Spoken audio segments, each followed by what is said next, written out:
If you think your basement is just a storage room, wait till you hear what this 11-year-old found in his Florida home. The ending will leave you speechless.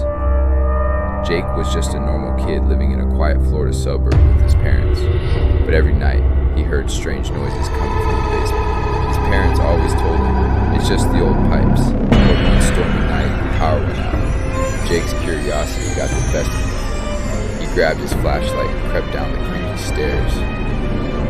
The air grew colder with every step. Then, Jake saw it.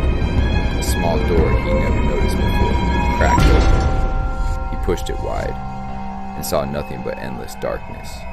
Finally, someone to play with. And then, his flashlight went out. Jake ran upstairs, but his parents were gone. The house was empty. And on the wall, written in wet, dark letters, belong to the basement now. If this gave you chills, smash that like button, subscribe, and hit the bell, because the creepiest stories are just getting started.